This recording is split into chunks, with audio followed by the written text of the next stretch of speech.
와튜브, 이 시간에는 일본 에너그니 사회 한국 인재를 찾는 이유를 살펴보겠습니다. 한국은 최근 들어 취업난에 시달리는 젊은이들이 늘고 있는 상황인데요. 이웃나라 일본은 한국 젊은 인재에 러브콜을 보내고 있습니다. 실제로 한국 IT 인재를 찾기 위해 면접회를 열고 있고 신입 경력직 구분 없이 채용하고 있습니다. 그럼 왜 일본은 한국인을 채용하라는 것일까요? 일본은 내부적으로 어떤 사정이 있을까요? 1. 일본인 해외 근무 기피. 일본 젊은이들은 해외 취업 또는 해외 근무를 기피하는 현상이 만연해 있습니다. 반면에 한국 사람은 해외 근무를 기피하는 현상이 일본인보다 덜하고 군 생활 경험도 있어 일본 젊은이들보다 낯선 외국 생활 적응도 잘합니다. 특히 일본 무역 상사 기업은 해외 파견을 기피하는 일본인 직원들 때문에 골치를 앓고 있는데요. 해외나 지방으로 발령내면 바로 회사를 그만둬 일손 부족한 시대에 직원 관리가 힘듭니다. 일본 젊은이들은 유학도 기피하고 있습니다.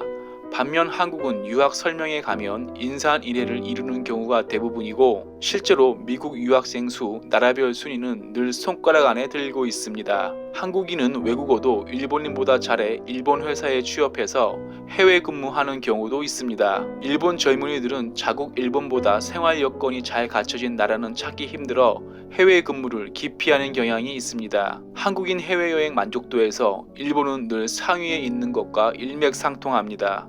2. 일본 젊은이들 성공에 대한 욕구 부족. 일본은 정치 세습 문화가 뿌리 깊게 깔려 있어 성공하려는 의지가 사라지고 있습니다.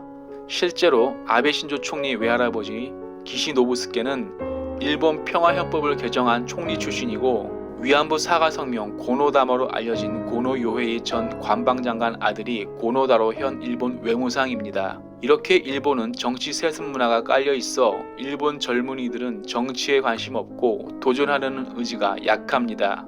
일본 젊은이들을 사토리 세대라고 하는 달관 세대, 한국으로 치면 애늙은이 정도로 비유할 수 있는데요.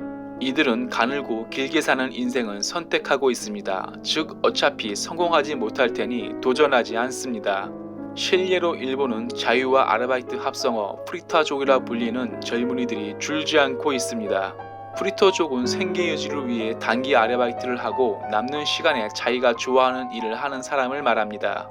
특히 일본은 한국과 달리 지역별로 최저시급이 다르기 때문에 지방기업 인력난을 더욱 부채질하고 있습니다.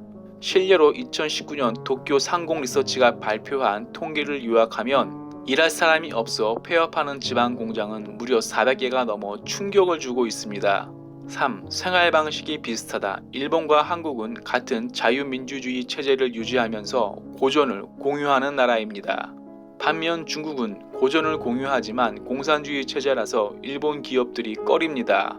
중국인 일본 취업도 늘고 있지만 평등 이념이 강한 중국인은 상명하복 일본 기업 문화와 맞지 않습니다. 4. 일본인 폐쇄성. 일본은 갈라파고스라고 불리는 특유의 폐쇄성 때문입니다. 일본은 피부색 다른 외국인들과 같이 일하는 것에 익숙하지 않습니다. 반면 한국인들은 피부색도 같고 다른 외국인보다 일본어 습득 시간이 짧습니다.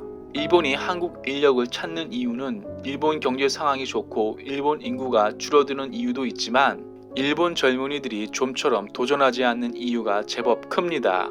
일본 정부는 일본 젊은이들이 에너그니처럼 되는 것을 막기 위해 토목공사와 같은 사회 간접 자본에 투자했지만 별다른 실효를 얻지 못하고 있습니다.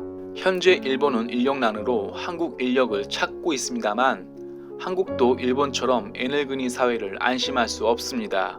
실례로 한국 젊은이들 중에 취업을 포기하는 사람이 늘고 한국 젊은이들 장래 희망은 건물주 또는 안전하고 편안한 공무원이기 때문입니다. 일본 인력난 속내를 보면서 한국도 일본과 같이 도전하는 사람이 사라지는 나라가 되는 것은 아닌지 씁쓸하기만 합니다. 와튜브 마치겠습니다. 유익했다면 구독, 좋아요, 알람 설정 부탁합니다.